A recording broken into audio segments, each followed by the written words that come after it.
오늘의 마지막 영상입니다. 자, 오늘 얘기는 아까도 말씀드렸지만 이게 이어진다기보다는 이게 하나하나씩 이 분리해서 생각하시는 게 오히려 편할 수도 있어요. 자, 이게 이제 그리고 인간을 바라보는 또 다른 관점들입니다. 397쪽의 위에서 두 번째 줄. 자, 현재 행정학에서 지금 전제, 그냥 쓰이고 있는 인간관이란 무엇인가? 무엇이 문제인가? 자, 인간을 관리해야 될 자원으로 파악하는 관리주의적 관점과 인간을 자율적 주체로 이해하는 도덕적 관점이 있다고 얘기하는데요. 여러분, 이거는 조금 넓게 생각하셔야 돼요. 관리주의적 관점은 사실 경영학 관점입니다. 행정학 이전에 경영학 관점이에요. 그리고 자원, 인적 자원 관리, 그것을 우리 행정학에서 인사행정이라고 얘기를 하거든요. 그리고 인적 자원이라는 단어는 경제학에서도 무척 중요한 거예요. 특히 여러분들이 대학 교육을 받는 이유는 인적 자원의 가치를 높이기 위해서 대학 교육을 받는 거고, 더 그냥 대놓고 얘기하면은 여러분이 등록금을 내잖아요. 지금 이 영상을 보시는 분들은 아마 4년제 대학에 등록금을 내시는 분들일 텐데, 자, 4년제 대학에 등록금을 낸 만큼 내가 나중에 조직이나 어떤 생활을 할 때 내가 등록금 많이 냈으니까 나는 연봉을 많이 받을 자격이 있을 수도 있죠. 아니, 그렇잖아요. 여러분이 4년 동안 등록금 낸 만큼 나는 어느 곳에 나는 4년 동안 등록금을 낸 만큼 난 졸업을 했다. 그러니까 나는 이 기업에, 이 조직에 나는 지원할 최소한의 자격이 있다. 라고 할 수가 있죠. 냉정하게 해서 경제학에서는 그게 굉장히 중요한 논리 중에 하나고, 그리고 채용하는 사람, 뭐 기업의 사장님, 회장님 입장에서도 얘가 4년 동안 등록금 냈으니까 뭐라도 배웠겠지. 그래서 연봉의 차이가 좀 있는 거 아니에요. 우리가 냉정하게 얘기했을 때 지금 말하는 겁니다. 그리고 뭐 이건 노동경제학 분야에서는 인적자원, 대학의 등록금, 그리고 대학의 학력 수준을 가지고 임금을 책정한다. 이거 아주 전통적인 분야예요. 자, 그래서 이 관리주의적 관점은 뭐 행정학뿐만 아니라 경영학에서 나타나는 거고, 그리고 이제 아주 오랜 그 고전, 뭐 그리스 로마 시대, 그리고 우리 뭐 대한민국 뭐 삼국시대, 뭐 일본이나 중국의 고대 시대 그 문화에서도, 그리고 고대 왕조 시대에서도 인간을 잘 관리해야 된다. 어떤 인간이요? 멋있는 군인들, 싸움 잘하는 군인들을 관리해야 되죠. 그리고 왕은 아주 괜찮은 신하를 잘 만나면 둘이 다 괜찮아지는 거고, 뭐 신하를 못 만나면 아무리 괜찮은 왕도 망가진다는 것을 너무나 우린 역사적으로 잘 알고 있는 거죠. 그래서 뭐 관리주의적 관점이 그렇게 새로운 게 아니에요. 자, 그리고 자율적 주체로 이해한다. 이제 이건 교육적 관점이에요. 인간은 옛날에 그 노예 제도가 있고 이럴 때가 아니고, 이제 태어났을 때 신분이 없기 때문에, 자, 누구나 태어났을 때 일단 신분상 평등하다. 그러니까 얘는 얘의 개성에 맞게 교육을 시켜야 된다는 관점이에요. 그래서 뭐 어렵게 얘기할 게 하나도 없습니다. 지금 얘기들은요. 그리고 399쪽에 맨 위에서 네 번째 줄. 자, 이제 관리주의적 관점에서 목적은 생산성을 극대화해야 된다. 자, 20대, 30대 젊은 사람을 채용해서 최대한 일을 하도록 만들고 거기에 맞춰서 급여를 주고, 자, 회사가 추구하는 목표를 달성하면 돼요. 이게 생산성 극대화. 더 이제 단적으로 얘기하면 이게 과학적 관리론, 테일러의 과학적 관리론의 개념이에요. 관리주의적 관점은요. 그 다음에 이제 도덕주의적 관점은 그 전체를 다 이야기하지는 않습니다.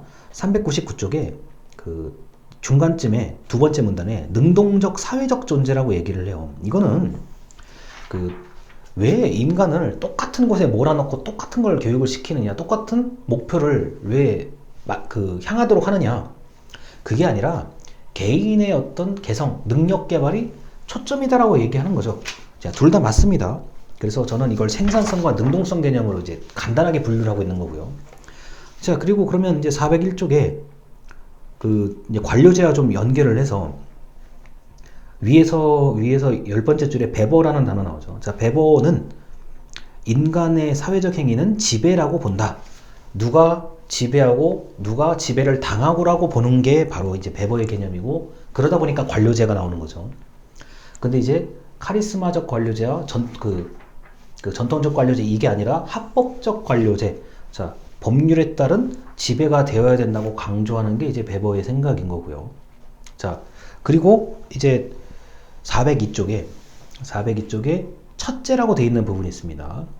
그러면서도 이제 그 법에 따른 지배, 합법적 지배의 문제점도 지적을 하는 사람들이 있죠. 첫째, 그 부분입니다. 인간을 지배하고 지배당한다라는 관점에서 보면은 추상적인 규칙, 추상적 법률은 지배층에 지배하려는 사람의 의도를 은폐하는 기능도 있다. 이건 법의 추상성을 얘기하는 겁니다. 여러분이 법학 공부를 조금만 해보시면 알아요. 특히 행정법이요. 무슨 뭐 지원법, 무슨 촉진에 관한 법률, 이런 것들을 보면은 굉장히 두루뭉술해요. 목적을 보면요. 국민 삶의 질 향상에 이바지한다. 국가 경제 발전에 이바지한다. 뭐 적합한, 적절한, 뭐 지방자치단체는 뭐뭐 할 수 있다. 또는 무슨 부처는 뭐뭐 할 수 있다.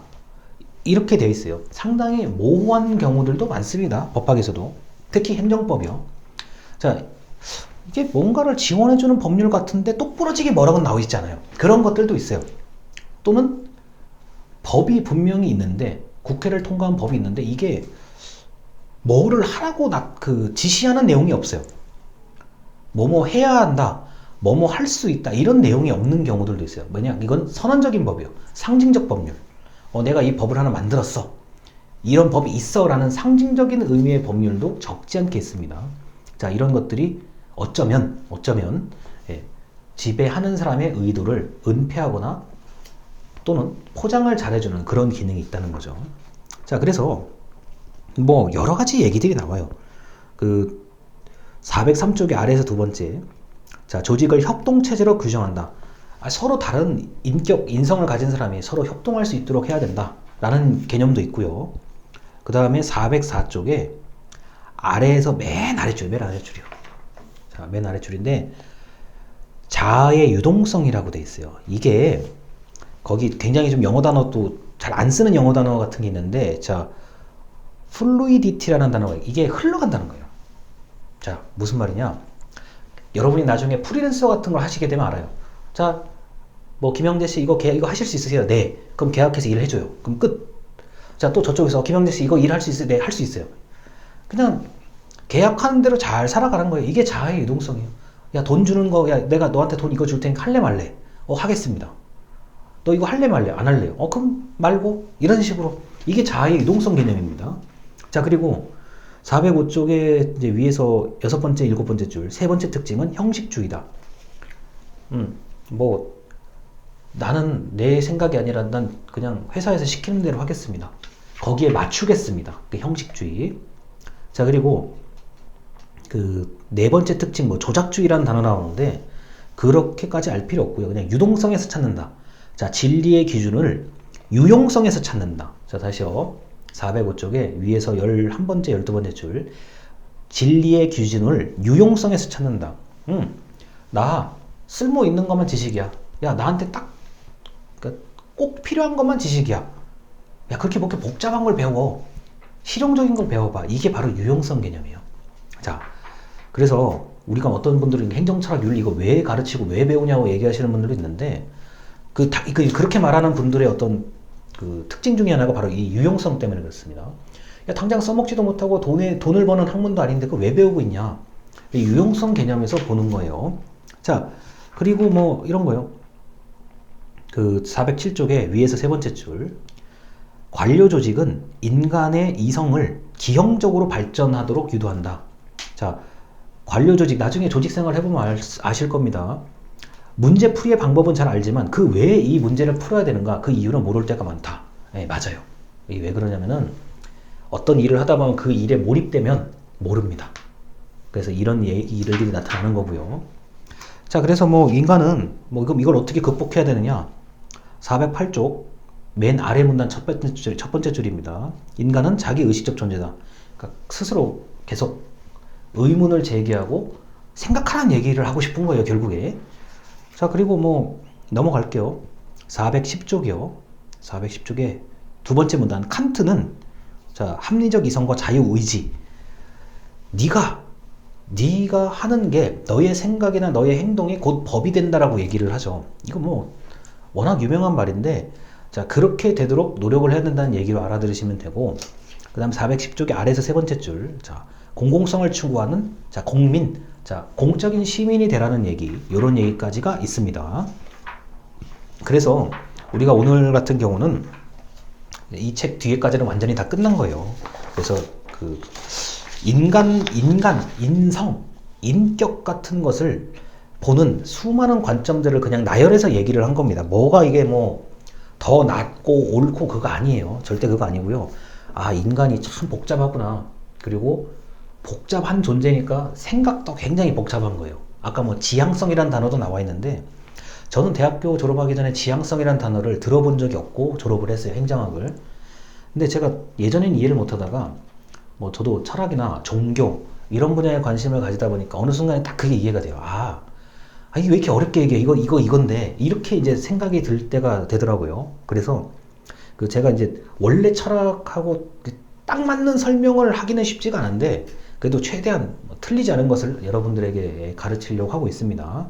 이번 주 영상은 여기까지입니다. 감사합니다.